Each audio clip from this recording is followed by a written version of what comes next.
Benji, halika nga rito sandali. May ipapakilala ko sa'yo. Sino naman yan, kuya? Huwag mo sabihing nag-ampun ka na naman. Benji naman, huwag ka naman magsalita ng ganyan. Pasensya na, hindi ko alam kung pwede akong tumira dito. Pero tatanawin kong malaking utang na loob, mga anak. Wala na talaga kasi akong matirhan pa at wala na akong kamag-anak. Kuya, dami na natin dito sa bahay. Benji, intindihin naman natin. Yung si Aling Manda, nakilala ko siya sa palengke kanina. At wala na siyang matirhan. Kawawa naman kaya nagpasya kung dalhin na siya rito. Kuya Billy naman oh, ang dami na nating pinatitira rito sa bahay. Nagmumukha ng ampunan to. Ang dami ng matatanda at mga bata rito. Hindi ka ba napapagod? Ano naman, may pera naman tayo. Hindi ko kayang tiisin ng taong walang mauuwian. Alam mo naman na ganito talaga ako, di ba?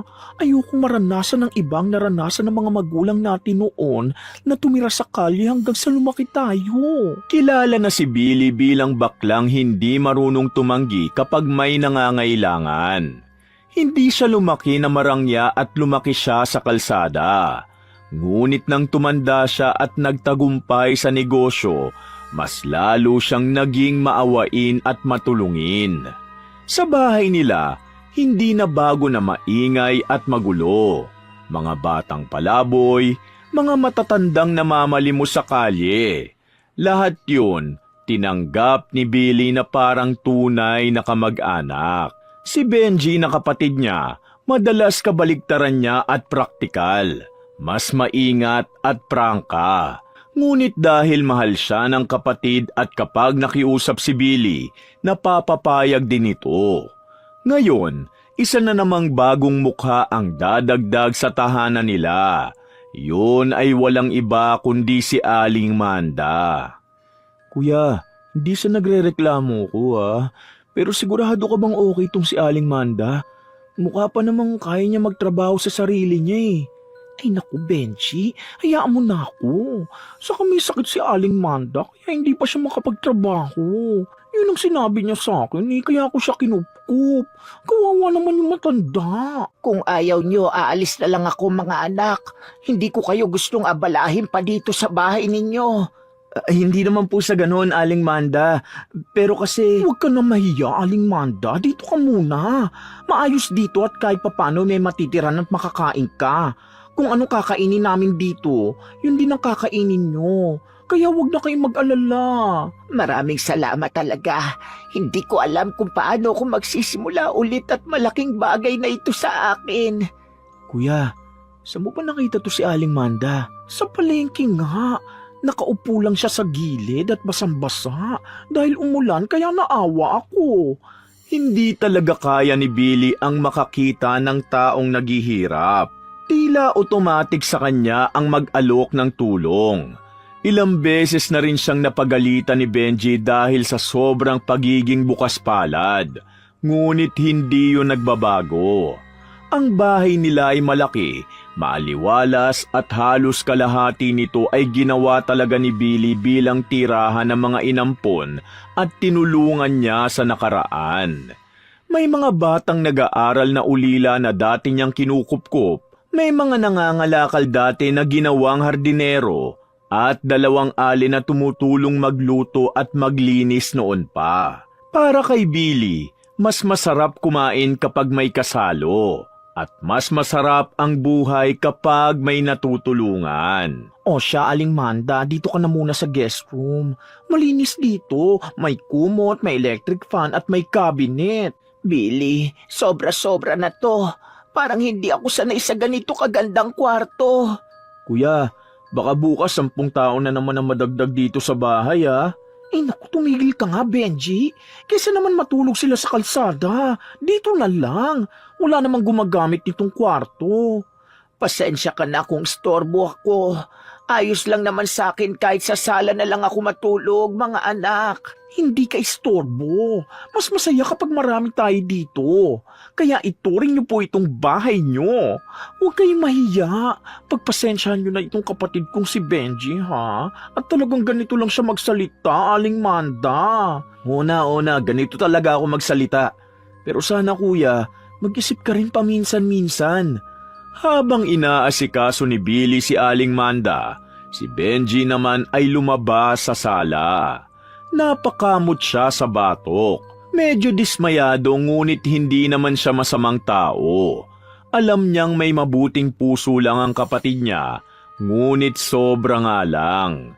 Subalit pagkatapos ng sandaling pagkadismaya, napangiti rin siya.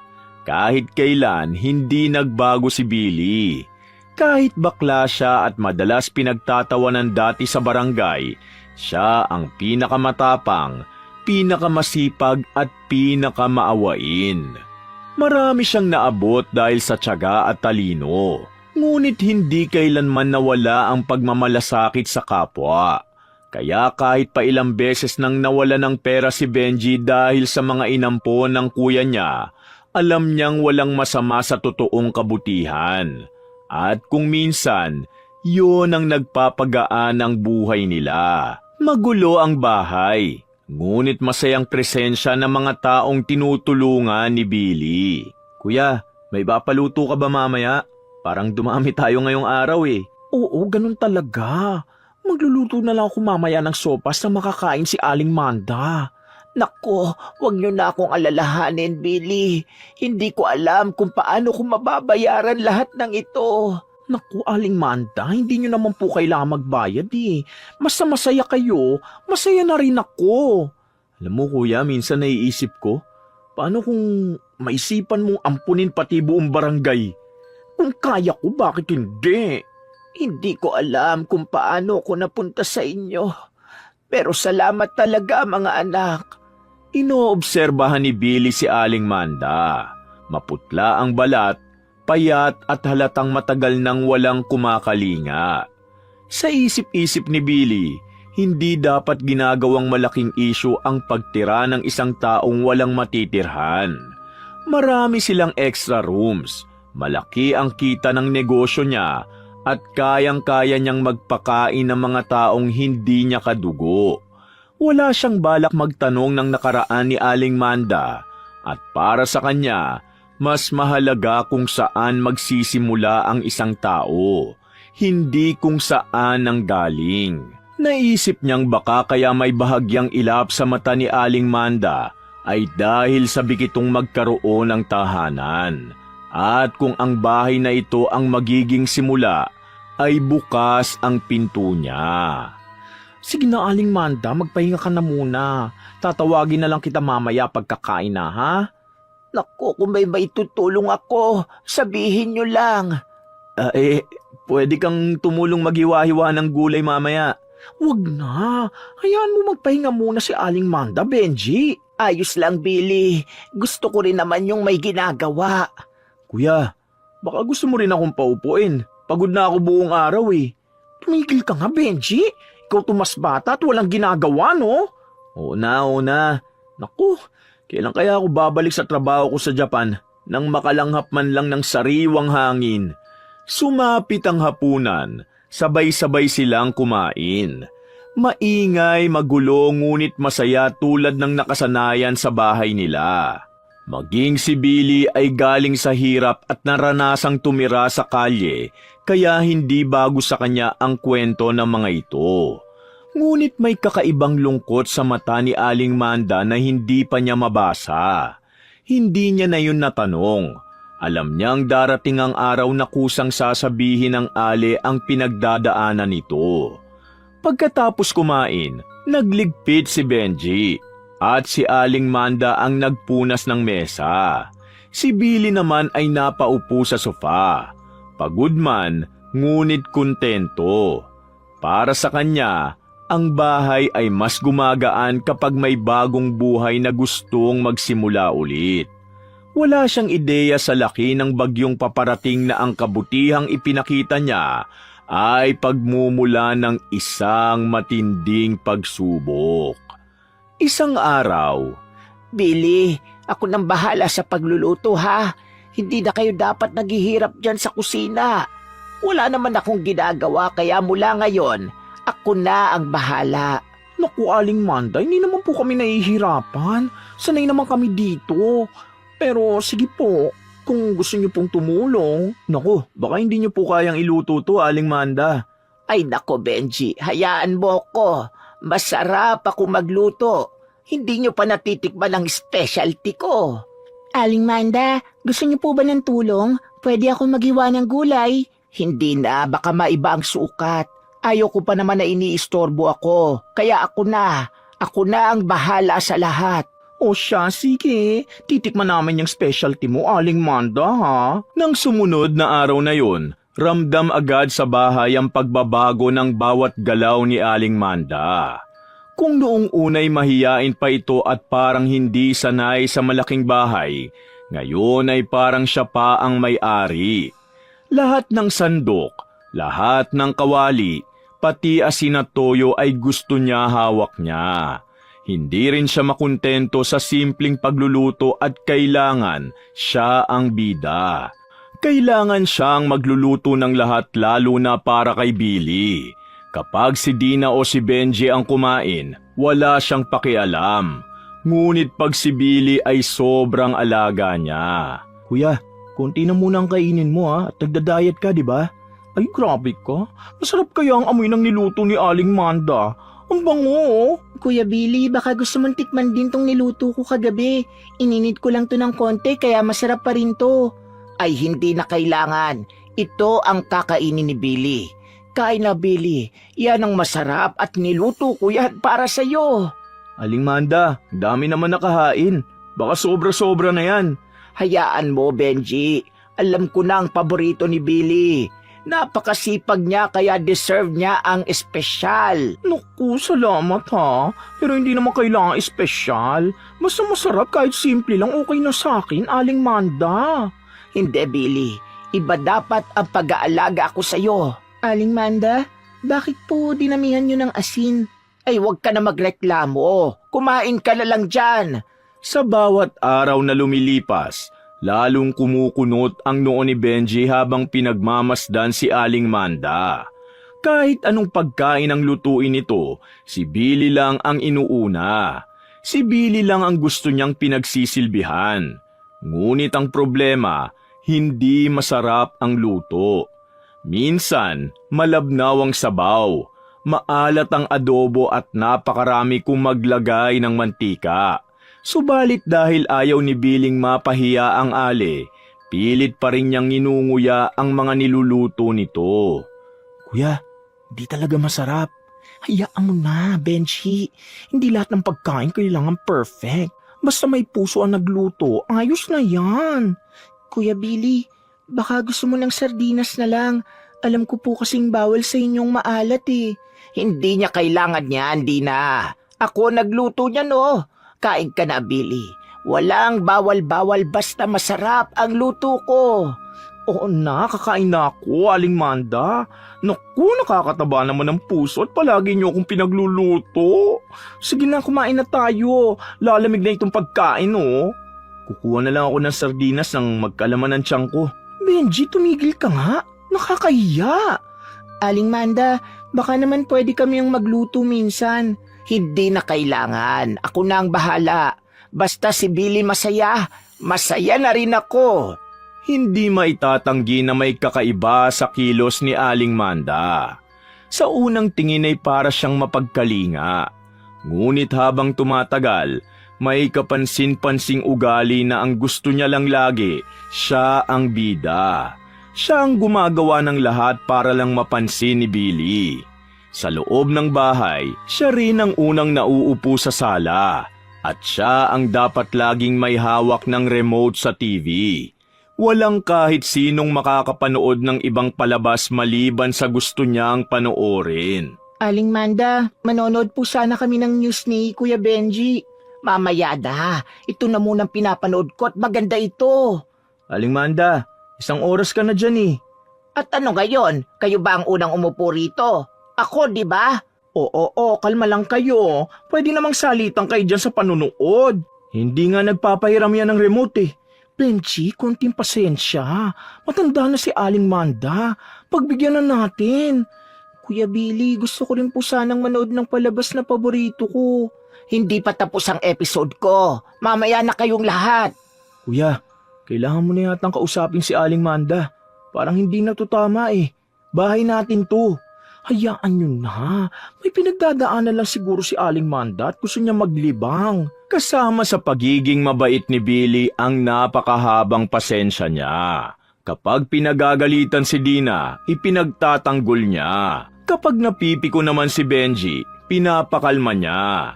Ngunit pag si Aling Manda ang nang-aabuso, humihinga lang siya ng malalim, paulit-ulit. Hindi niya alam kung bakit. Ngunit parang ayaw niyang may masabi laban sa matanda. Siguro dala ng awa o dahil gusto niyang maramdaman ni Aling Manda na ligtas ito. Ngunit hindi ibig sabihin noon ay hindi siya nakakaramdam ng pangamba. Kuya, ano na naman yung bitbit mo? Di damit para kay Dina, para sa graduation niya next month. Regalo ko to sa kanya. Kuya Billy, para sa akin to. Grabe, ang ganda naman. Salamat po. Ano yan?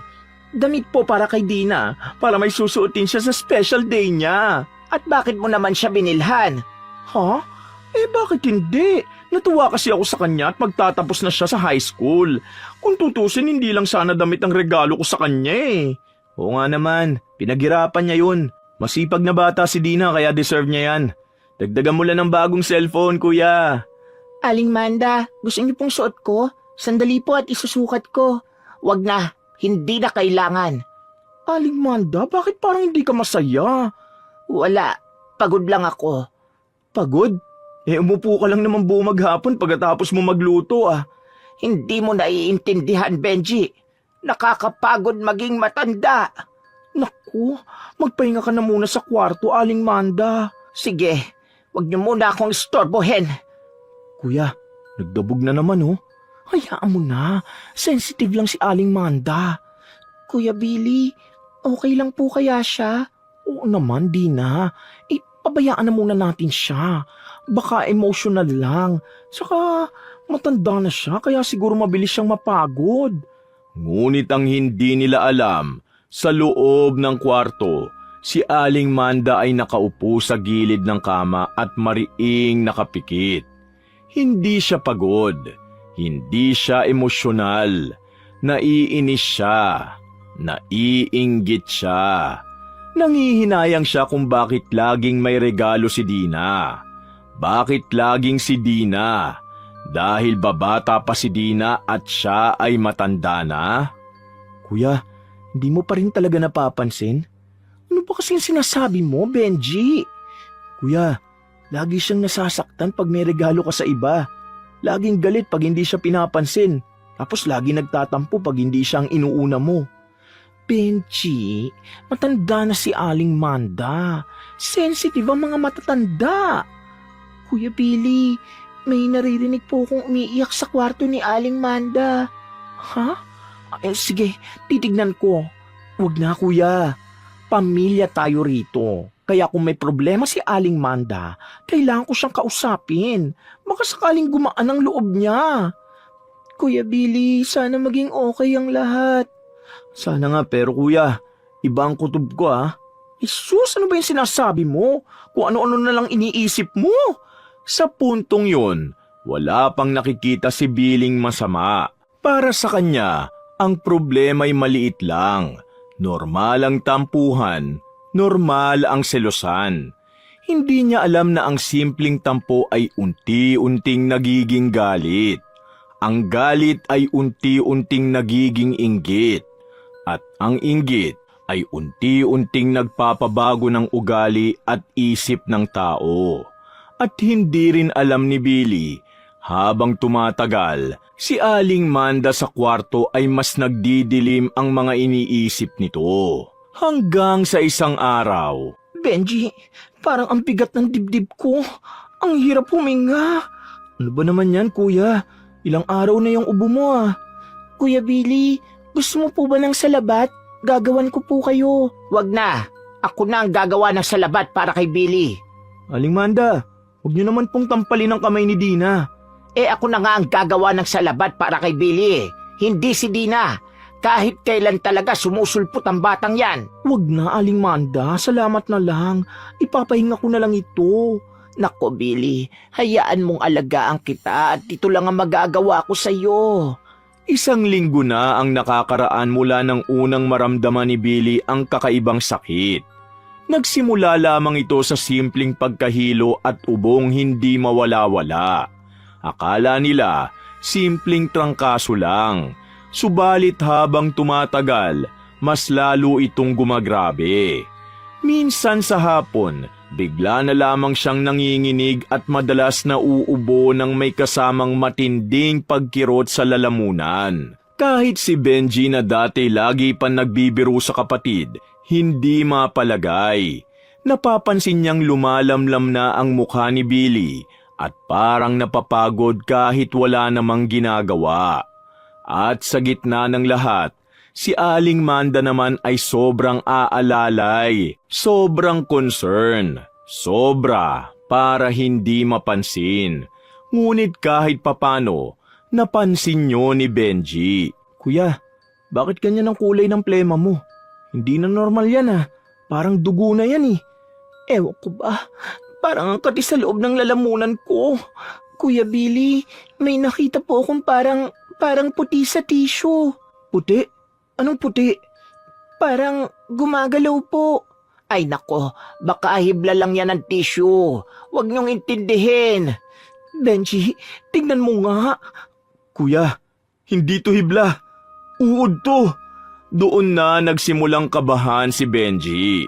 Hindi basta plema ang lumalabas kay Billy kundi may mga maliliit na uod. Buhay na gumagalaw na hindi nila maintindihan kung paano napunta sa lalamunan niya. Dinala nila agad si Billy sa doktor. Ngunit nang suriin ito, walang nakitang impeksyon, walang parasites, at ang mga buhok at uod na dinala nila ay imposible ayon sa doktor. Hindi raw nanggagaling sa katawan ni Billy ang mga yun. Lalo tuloy silang nalito. Samantala, si Aling Manda ay kunwari sobrang nag-aalala. Halos hindi lumalayo kay Billy at palaging nakabantay. Ngunit para kay Benji, may kakaiba sa paraan ng pagkakatingin ni Aling Manda na hindi niya alam kung ano, ngunit may mali. Benji, mas masakit ngayon. Parang may kumakagat sa loob ng dibdib ko. Kuya, dali na kita sa ibang doktor. Hindi ako papayag na ganito ka lang. Kuya Billy, uminom ka muna ng tubig. Dahan-dahan lang po. Billy, halika dito. Ako ang susuri sa'yo. Maniwala ka sa akin. Kailangan mo lang ng pahinga. Pahinga? Aling Manda, hindi niya ito may papahinga lang. Benji, huwag ka sumigaw. Mas sumasakit ang ulo ko. Kuya, umiinit ka na naman Nilalagnat ka. Sa gabing yon, hindi halos makatulog ang lahat sa bahay. Si Billy ay hindi mapakali. Paulit-ulit umuubo at sumasakit ang sikmura. Tuwing dudura siya sa basurahan, may lumalabas na maliliit na puti na parang napakaliit na bulate. Minsan 1 o 2 lang, ngunit minsan ay marami. Hindi yun kayang itago ni Benji.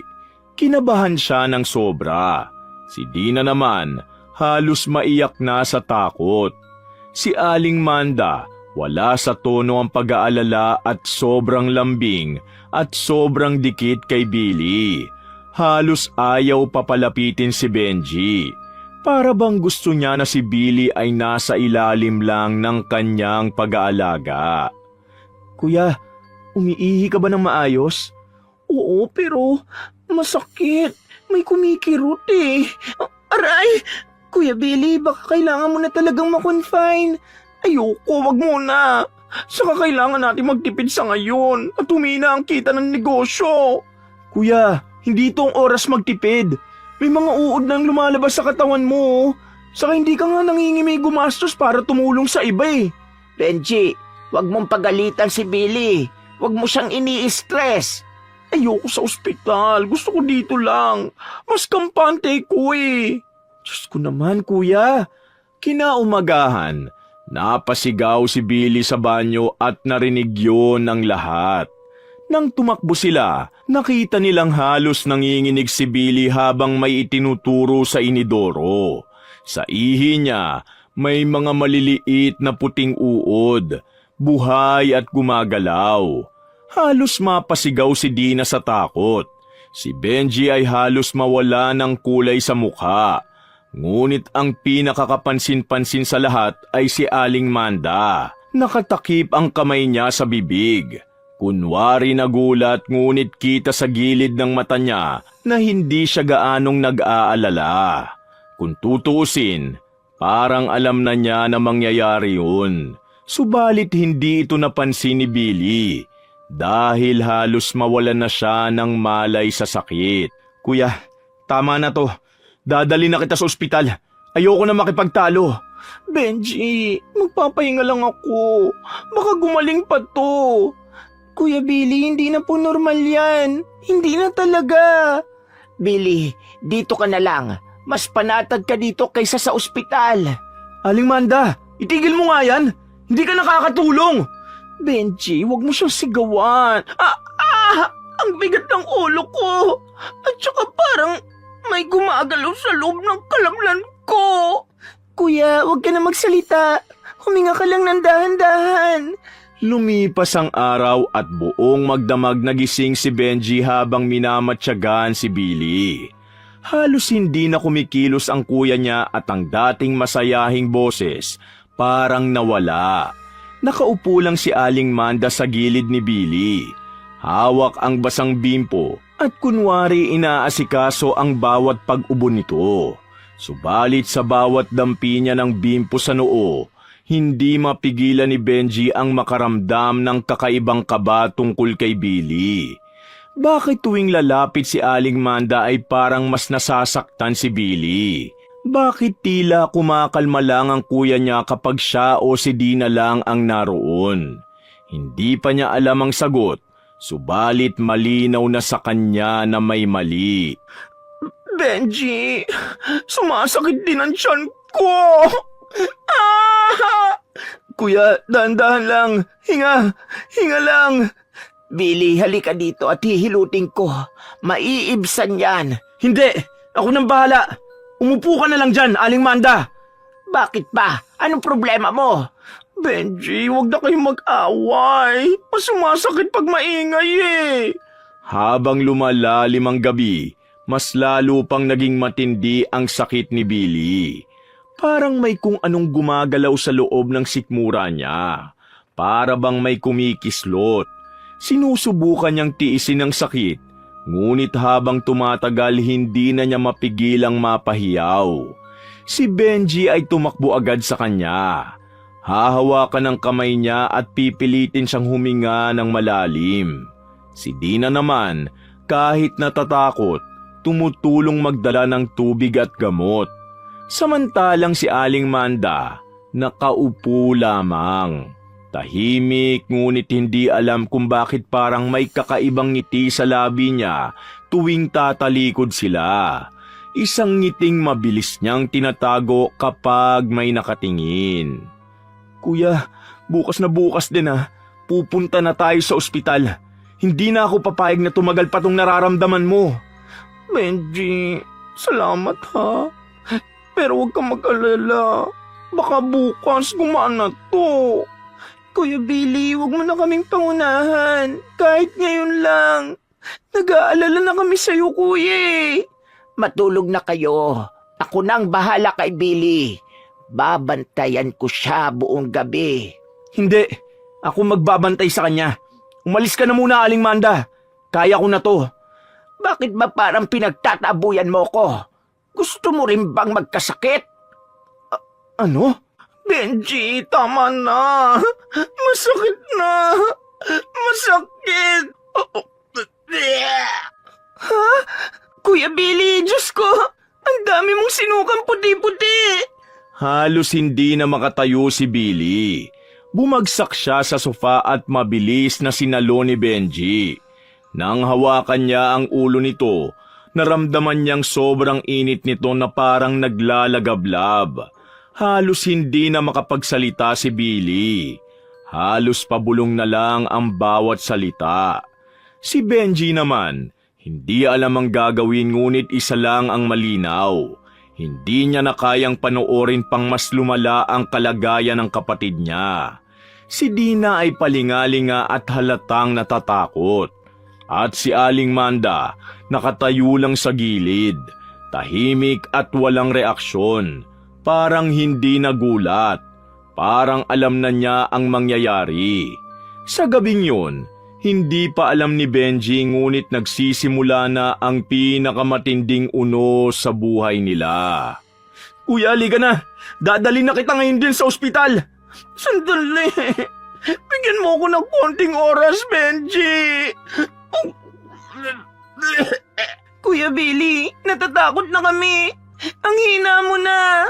Ay nako, sayang lang ang pera sa ospital. Tumigil ka na, Amanda. Bakit ka ba nakikialam? Benji, tulungan mo akong tumayo. Oo, kuya, huwag ka mag-alala. Nandito ako. Hirap nang huminga si Billy. At sa bawat ubo niya, meron pa ring lumalabas na maninipis ng puting uod. Si Benji ang halos nag-aalaga magdamag, habang si Aling Manda panay ang kunwaring pag-aalala, subalit hindi naman talaga tumutulong. Pinipilit na nila si Billing sumakay sa sasakyan, ngunit sa bawat hakbang, lalo siyang nangihina. Nagpapanik na si Dina at ang iba pang ampon dahil pakiramdam nila'y mawawala na ang taong nagligtas sa kanila mula sa lansangan. At sa gitna ng kaguluhan, may isang taong tahimik na lumabas ng kwarto. Si Mang Agustin na isa sa mga taong tinulungan ni Billy. Sandali! Mang Agustin, ano yun? Kailangan na namin siyang madala sa ospital agad. Hindi siya gagaling sa ospital. Mang Agustin? Bakit?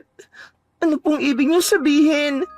May gumawa nito sa kanya at hindi doktor ang makapagpapagaling sa kanya. Kung ganun, sino? Lumapit si Mang Agustin kay Billy na halos mawalan na ng malay. Tinignan niya ang mga uod na lumalabas sa bibig at ilong nito at hindi na siya nagduda. Kabisado niya ang uri ng sumpang yon. Matagal na niyang isinara ang mundo ng panggagamot sa sarili niya. Pinili niyang mamuhay bilang simpleng matanda. At walang may alam na isa pala siyang kilalang manggagamot sa kanilang probinsya hanggang ngayon. Araw-araw niyang naririnig ang paghikbi ni Billy, subalit pinipigilan niyang makialam. Ngunit ngayong nakikita niya na halos wala ng malay ang taong nagpakain, nag-aruga at nagbigay sa kanya ng tahanan, hindi niya na kayang manahimik na lang. Huminga siya ng malalim at bumulong. May kumulang sa kanya at kilala ko kung sino. Kulam? Sino? Sabihin niyo! Si Manda! Ha? Si Aling Manda? Hoy, aba ako pa talaga. Ako na nga nag-aalala sa kanya. Tumigil ka! Nakikita ko ang lagda ng ginawa mong kulam. Hindi ako maaaring magkamali. At kahit kailan, hindi pa ako nagkamali sa pagbasa ko sa lagda. Aling Manda? Bakit mo ko ginawa ng ganito? Bakit hindi? Ano? Ibig sabihin totoo? Nag-iba ang mukha ni Aling Manda. Ang dating paawa at palaging nagkukunwaring inaapi ay napalitan ng malamig na tingin. Para bang may bigat na gumuhit sa hangin sa loob ng sala. Napaatras si Dina at ang iba pa. Hindi makapaniwala sa revelasyong yon. Si Billy naman, hindi halos makapagsalita. Nanginginig sa sakit at pagkagulat. Mula sa gilid ng sala, naglakad si Mang Agustin palapit kay Manda. At doon lalo niyang nakumpirmang may daladala itong itim na kapangyarihan. Ramdam niya ang bigat ng sumpang ibinuhos nito sa kaawa-awang si Billy. At doon na nagsimula ang tunay na banggaan. Oo, ako! Ako ang kumulam sa'yo, Billy! Wala kang puso! Bakit mo nagawa to sa kuya ko? Dahil gusto kong ako lang ang nandito. Pero inalagaan ka niya. Lahat kami inalagaan niya. Napakabait ni Kuya Billy para gawan mo ng ganito. Yun na nga ang ayaw ko. Bakit kayo pa? Bakit hindi ako lang? Hindi ganun ang pagmamahal, Aling Manda. At dahil sa inggit mo, muntik mo nang patayin ang taong tumulong sa'yo. Wala kang utang na loob. Unti-unti nang lumitaw ang tunay na motibo ni Aling Manda. Inggit na pilit niyang tinago, ngunit lumaki ng lumaki hanggang sa maging lason. Pakiramdam niya, dapat siya lamang ang pinahahalagahan ni Billy. Ayaw niya ng may iba pang inaampon. Ayaw niyang may iba pang nakatatanggap ng atensyon. At dahil dati siyang kilalang mangkukulam sa baryo nila, nasanay siyang kapag may hindi siya nagustuhan, magpaparusa agad siya. Kaya siya pinalayas dati at ngayon, muntik niya nang ulitin ang kasalanang yun. Habang patuloy siyang nagbubulgar ng sama ng loob, lalo namang pinanghihinaan si Billy.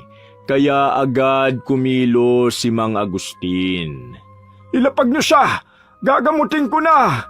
Mang Agustin, sigurado kayo? Utang ko sa kanya ang buhay ko. Mang Agustin, salamat. Ano pong kailangan naming gawin? Huwag kayong lalapit kay Manda. Mapanganib ang galit niya. Hindi niyo ako mapipigilan. Hiniga nila si Billy sa sahig. Kinuha ni Mang Agustin ang lumang kahon na matagal niya nang tinago mula nang tumigil siya sa panggagamot. Doon ay may mga dahon, langis at lumang tali na may mga sinaunang simbolo. Habang nag-uumpisa siyang magdasal, nagsimula ring umiyak si Billy. Hindi sa sakit, kundi sa pag-asa. Ang hangin sa paligid ay bahagyang lumamig at ang mga uod na kanina pa lumalabas sa bibig niya, unti-unting naglalaho. Samantala, si Aling Manda ay nanlilisik ang mata. Galit na galit dahil nauudlot ang ginawa niyang sumpa. Ngunit hindi na siya makalapit. Ramdam niya ang lakas ng proteksyong inilalabas ni Mang Agustin. Billy, ako lang dapat ang kasama mo. Hindi sila. Manda, hindi ako pumipili ng isa. Lahat kayo'y mahal ko. Kaya ako kayo tinutulungan. Hindi ko kailangan ng pagmamahal na pinaghahatian. Kaya mo ba siya papatayin? Dahil lang doon? Oo, dahil gusto ko akin lang siya. Tama na! Pinuputol ko na ang sumpa mo ngayon, Manda! Hindi mo ko kaya! Diyos ko, tingnan nyo. Bumabalik na ang kulay ng mukha ni Kuya Billy. Habang nagpapatuloy ang ritual, unti-unting bumabalik ang lakas ni Billy. Ang kulay ng labi at balat niya na kaninang maputla, nagiging normal na. Ang dating hirap huminga ay napapalitan ng mas malalim at normal na paghinga. Ang mga mata niya ay dahan-dahang dumilat. At sa unang pagkakataon matapos ang mga araw ng paghihirap, nakangiti siya ng mahina. Samantala, si Aling Manda ay parang nawala ng lakas. Ang dating tikas niya ay parang natunaw. Subalit kahit ganon, hindi pa rin siya humingi ng tawad. Nakatingin lang siya kay Billy na puno pa rin ng galit at pagkadismaya. Manda, hindi kita kinamumuhian. Hindi ko kailangan ng awa mo. Kahit ngayon? Kahit muntik mo siyang patayin? Billy, handa ka pa bang tanggapin siya rito? Kung hihingi siya ng tawad, oo. Aling Manda, magbago ka na. Pagsisihan mo na ang ginawa mo. Hindi. Wala akong pagsisisihan. At yun na ang tumapos sa lahat. Nang hindi man lang nagsabi ng patawad si Aling Manda, tumalikod si Billy. Mabait siya, mapagpatawad at hindi marunong magkimkim ng galit. Ngunit may hangganan din ang pagiging mabuti. Pinakiusapan niya si Benji na ihatid si Manda palabas ng bahay. Walang kahit na anong salita. Lumabas si Manda na ang tanging bitbit ay ang galit na siya rin ang pumili. Samantala, si Billy ay unti-unting gumaling sa tulong ni Mang Agustin at tuluyang bumalik ang sigla niya sa bahay na puno ng mga taong minahal at minamahal niya. Ang kabaitan ay regalo, ngunit hindi ito dapat inaabuso. At ang pag-ibig, kapag pinilit at inangkin, nagiging sumpa. Sa huli, hindi ang kulam, kundi ang inggit at kasakiman ang tunay na sumisira sa tao. Ang pagpapatawad ay biyaya, ngunit ang paglayo sa taong ayaw magbago ay isa ring anyo ng pagmamahal sa sarili. Wakas!